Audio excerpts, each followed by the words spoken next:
यद्यपि भरत को किसी ने कुछ भी नहीं बताया था, तो भी उनके मन में एक संशय घर कर गया था। वे शीघ्रता से अयोध्या की ओर चल दिए। जानते हैं आगे क्या हुआ? श्री वाल्मीकि निर्मित आश्रामण आदि काव्य के अयोध्या कांड में 71वां सर्ग।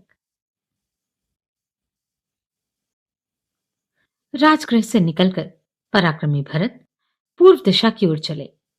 उन तेजस्वी राजकुमार ने मार्ग में सुदामा नदी का दर्शन करके उसे पार किया।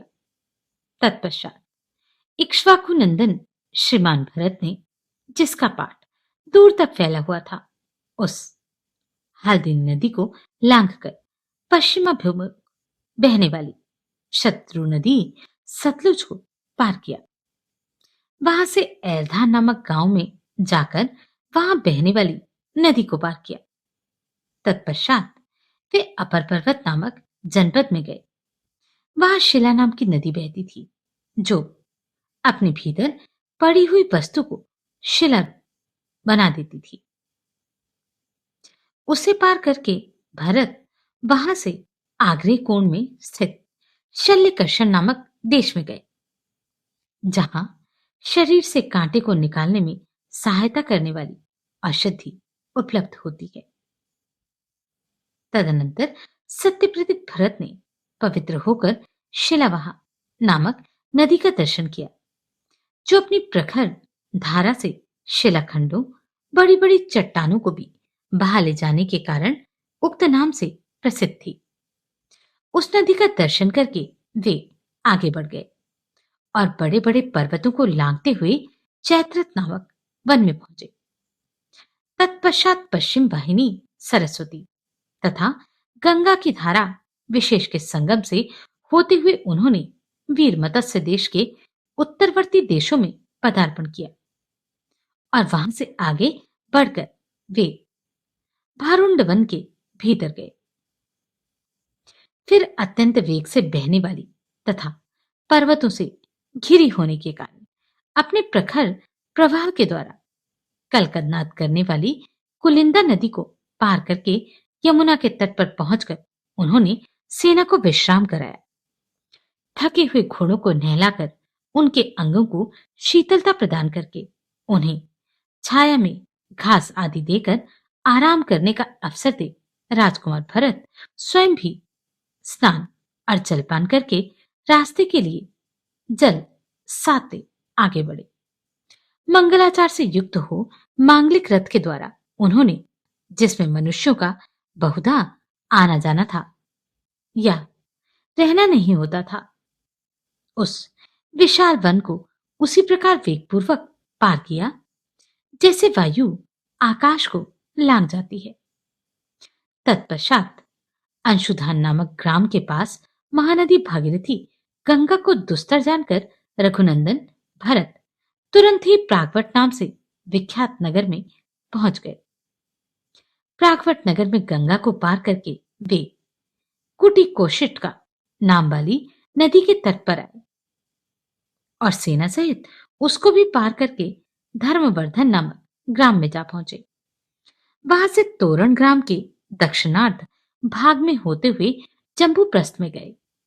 तदनंतर दशरथ कुमार भरत एक रमणीय ग्राम में गए, जो वरुथ के नाम से विख्यात था।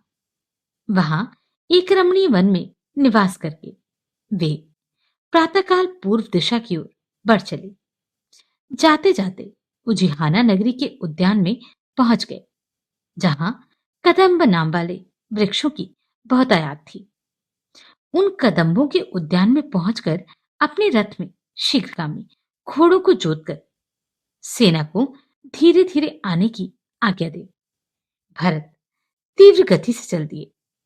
तत्पश्चात सर्वतीर्थ नामक ग्राम में एक रात रहकर उत्ता नदी का तथा अन्य नदियों को भी नाना प्रकार के पर्वतीय घोड़ों द्वारा जुते हुए रस से पार करके नरश्रेष्ठ भरत जी हस्ती पृष्ठक नामक ग्राम में जा पहुंचे। वहां से आगे जाने पर उन्होंने कुटिका नदी पार की। फिर लोहित्य नामक ग्राम में पहुंचकर कपिवती नामक नदी को पार किया। फिर एक साल नगर के पास स्थानुमति और विनत ग्राम के निकट गोमती नदी को पार करके वे तुरंत ही कलिंग नगर के पास सालवान में जा पहुंचे। वहां जाते जाते भरत के घोड़े थक गए। तब उन्हें विश्राम देकर वे रातों रात शीघ्र ही सालवन को लांग गए और अरुणोदय काल में राजा मनु की बसाई हुई अयोध्यापुरी का उन्होंने दर्शन किया। पुरुष सिंह भरत मार्ग में 7 रातें व्यतीत करके 8वें दिन अयोध्यापुरी का दर्शन कर सके थे। सामने अयोध्यापुरी को देखकर वे अपने साथी से इस प्रकार बोले, सूत, पवित्र उद्यानों से सुशोभित यह यशस्विनी नगरी आज मुझे अधिक प्रसन्न नहीं दिखाई देती। यह वही नगरी है जहां निरंतर यज्ञ याग करने वाले गुणवान और वेदों के पारंगत विद्वान ब्राह्मण निवास करते हैं, जहां बहुत से धनियों की भी बस्ती है और राजर्षियों से श्रेष्ठ महाराज दशरथ जिसका पालन करते हैं। वही अयोध्या इस समय दूर से सफेद मिट्टी के ढूह की भांति दिख रही है। पहले अयोध्या में चारों ओर नर नारियों का महान तमुलनाद सुनाई देता था, परंतु आज मैं उसे नहीं सुन रहा। सायकाल के समय लोग उद्यानों में प्रवेश करके वहां क्रीड़ा करते और उस क्रीड़ा से निवृत्त होकर सब ओर से अपने घरों की ओर दौड़ते थे। अतः उस समय इन उद्यानों की अपूर्व शोभा होती थी, परंतु आज ये मुझे कुछ और ही प्रकार के दिखाई देते हैं। वे ही उद्यान आज कामी जनों से परित्यक्त होकर रोते हुए से प्रतीत होते हैं। सारथे, ये पूरी मुझे जंगल से जान पड़ती है। अब यहां पहले की भांति घोड़ों, हाथियों तथा दूसरी दूसरी सवारियों में आते हुए श्रेष्ठ मनुष्य नहीं दिखाई देते। जो उद्यान पहले मनमत एवं आनंदमग्न भंवरों, कोकिलों और नरनारियों से भरे प्रतीत होते थे तथा लोगों के प्रेम मिलन के लिए अत्यंत गुणकारी, अनुकूल सुविधाओं से संपन्न थे, उन्हीं को आज मैं सर्वथा आनंद शून्य देख रहा हूं। वहां मार्ग पर वृक्षों के जो पत्ते गिरे हैं, उनके द्वारा मानो ये वृक्ष करुण क्रंदन कर रहे हैं और उनसे उपलक्षित होने के कारण ये उद्यान आनंदहीन प्रतीत होते हैं। रागयुक्त मधुर कलरव करने वाले मतवाले मृगों और पक्षियों का तुमुल शब्द अभी तक सुनाई नहीं पड़ रहा। चंदन और अगरू की सुगंध से मिश्रित तथा धूप की मनोहर गंध से व्याप्त निर्मल मनोरम समीर आज पहले की भांति क्यों नहीं प्रवाहित होते। वादन दंड द्वारा बजाई जाने वाली भेरी, मृदंग और वीणा का जो अज्ञाजनित शब्द होता है, वह पहले अयोध्या में सदा होता रहता था। कभी उसकी गति अवरुद्ध नहीं होती थी, परंतु आज वह शब्द न जाने क्यों बंद हो गया है। मुझे अनेक प्रकार के अनिष्टकारी, क्रूर और अशुभ सूचक अपशकुन दिखाई दिए हैं, जिससे मेरा मन खिन्न हो रहा है। सारथे, इससे प्रतीत होता है कि इस समय मेरे बांधवों को कुशल मंगल सर्वथा दुर्लभ है। तभी तो मोह का कोई कारण न होने पर भी मेरा हृदय बैठा जा रहा है। भरत मन ही मन बहुत खिन्न थे। उनका हृदय शिथिल हो रहा था। वे डरे हुए थे और उनकी सारी इंद्रियां क्षुब्ध हो रही थी। इसी अवस्था में उन्होंने शीघ्रतापूर्वक इक्ष्वाकुवंशी राजाओं द्वारा पालित अयोध्यापुरी में प्रवेश किया। पुरी के द्वार पर सदा वैजयंती पताका फहराने के कारण उस द्वार का नाम वैजयंत रख गया था। यह पुरी के पश्चिम भाग में है। उस वैजयंत द्वार से भरत पुरी के भीतर प्रविष्ट हुए। उस समय उनके रथ के घोड़े बहुत थके हुए थे। द्वारपालों ने उठकर कहा, महाराज की जय हो। फिर वे उनके साथ आगे बढ़े। भरत का हृदय एकाग्र नहीं था। वे घबराए हुए थे।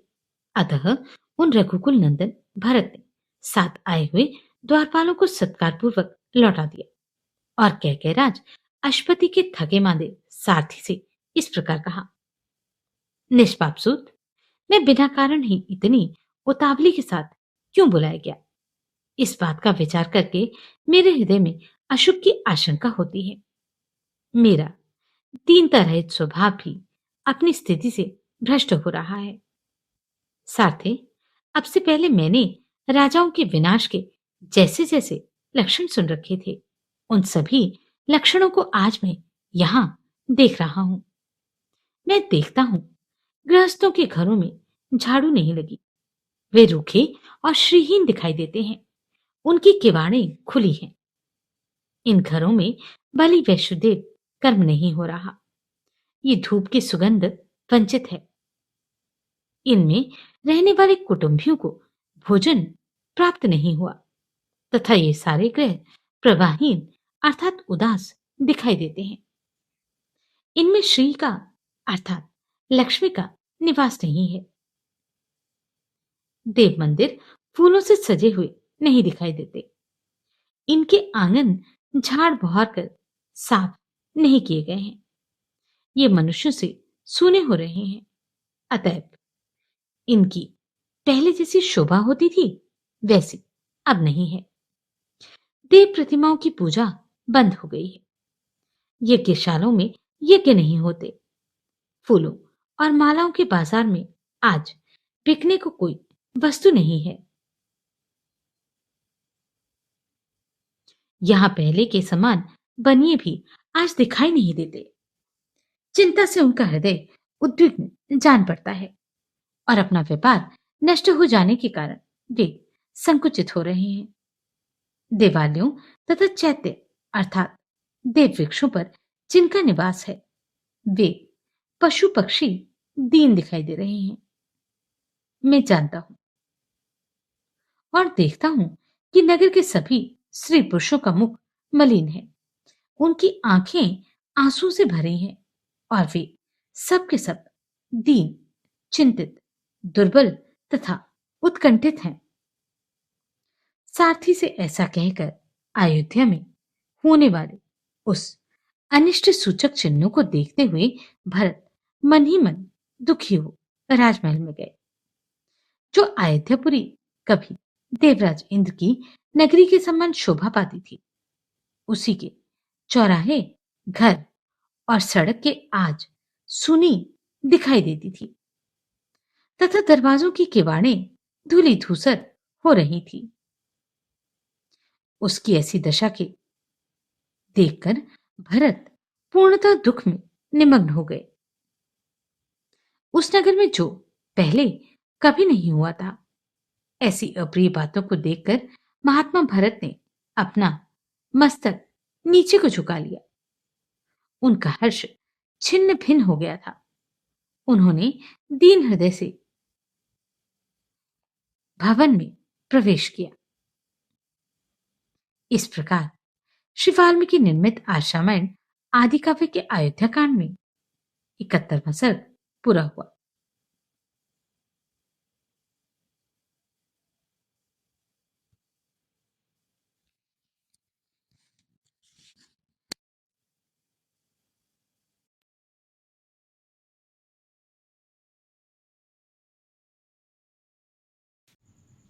नमस्कार, मैं आभा शर्मा जावास।